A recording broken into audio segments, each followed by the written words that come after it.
Hello and welcome back to Everything Tumbler Tutorials. My name is Rebecca Escott and I am a Tumbler creator. I hope each and every single one of you had an amazing new year, so let's get started on how I designed this fun, could be Valentine design. This design, of course, can be used with any vinyl and or glitter of your choice, and we're going to start off by using two different vinyl designs from AB Designs. Not to worry, I will have their link down in the description below, as well as the glitter that I've chosen for this design.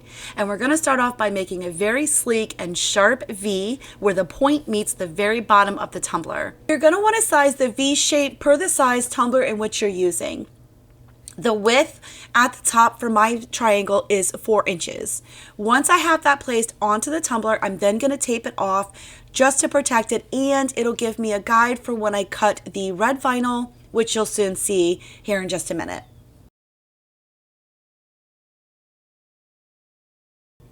So I'm basically going to wrap the entire red vinyl around the entire portion of my tumbler.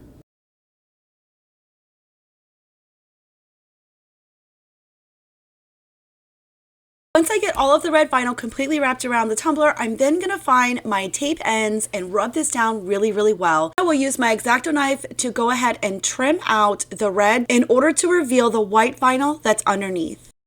If you don't really like doing too much X-Acto knife work, you can easily simplify this entire design by cutting your strips into 1 inch or 2 inch or however wide that you'd like them to be and place them separately.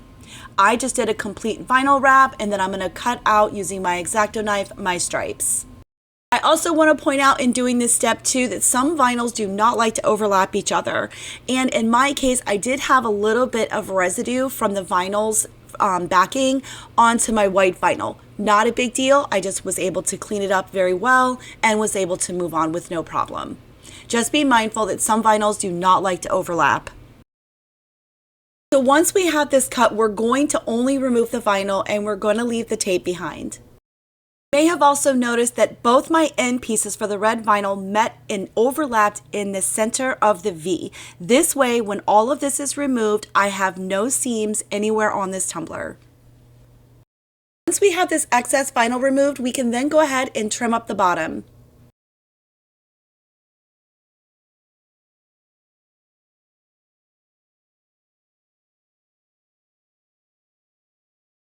So in making my stripes, I'm just going to use painter's tape to do so, and then I'm going to use my X-Acto knife in between where the red vinyl is exposed and trim the top and bottom where the vinyl meets the painter's tape.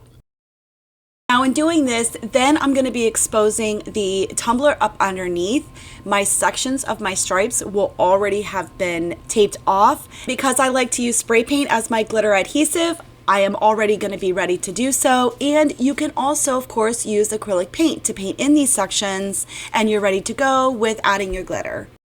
This is kind of what I meant by the X-Acto work and trimming up the top and the bottom.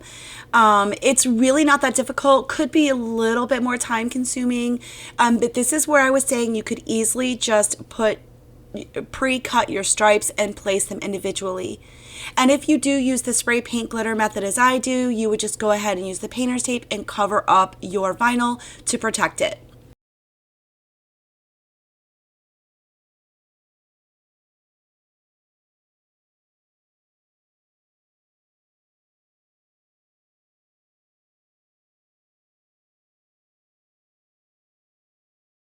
So now that all of our sections are exposed, we're ready to go in with Cosmo from Color Shot to go ahead and spray paint in those sections. I'm also going to be using a beautiful Passion, which is a metallic fine from AB Designs, to glitter in. So most often than not, when I do the spray paint glitter method, I only need one coat. Occasionally, I will need a second glitter coat. At that point, I would just take my cup back outside, seal it with the clear seal from Rust-Oleum really well, and come right back in and glitter. Once I've applied my coats of glitter and I'm happy with it, I immediately go in to remove the tape. Once I've removed all of the tape from my sections, I'll put this on the turner and allow it to fully dry.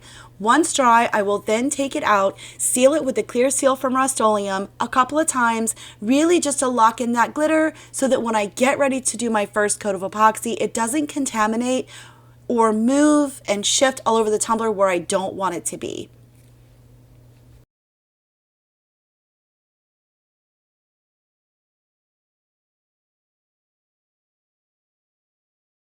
So I noticed after removing the tape that my V at the very tip was a little bit wonky, but that's okay. We're gonna go ahead and apply our first coat of epoxy from Counterculture DIY, and we will fix the shape of my tip later so that it doesn't look so wonky.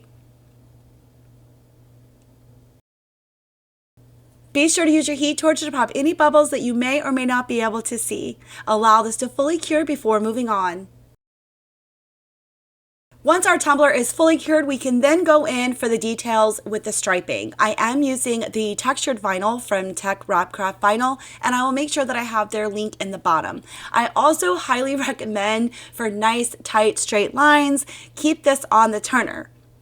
I, for some reason, thought I would just go ahead and run this without putting it on the turner, but I love using the turner as it's an extra helping hand, and especially for beginners, you definitely can get more precise straight lines when using the turner as that additional helping hand.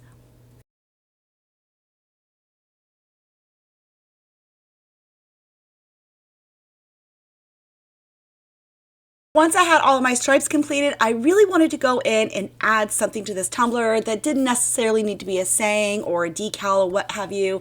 So I decided to practice a couple of different sizes within the hearts, found the perfect size heart to go over this vinyl to give it the offset that it wouldn't have had otherwise.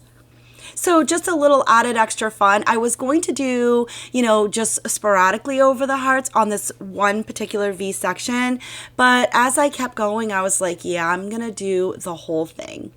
So I don't know, maybe 50 hearts later, the entire V split was offset. If you're interested in using this vinyl, I will definitely make sure that I have the size offset that I chose that worked perfectly for the hearts so that there won't be any stress for you. You'll just go into Cricut, pull up a heart and size it to the size in which will be in the description for you down below so that you guys can follow this theme. You could also skip this step altogether. Once you've added all the details to your tumbler, it does not need to be sealed and is ready for its next coat of epoxy. For this coat of epoxy, I am again using Counterculture DIY. This is a lot of white and predominantly, so you might want to go with the artist resin from CCDIY and not the facet. As always, be sure to use your heat torch to pop any bubbles you may or may not be able to see. And that's it for this tutorial. I hope that you guys enjoyed it. Please be sure to hit the like button. Don't forget to subscribe to my channel for more tutorials coming soon. Also, drop me a comment down below and let me know what you thought of this beautiful design.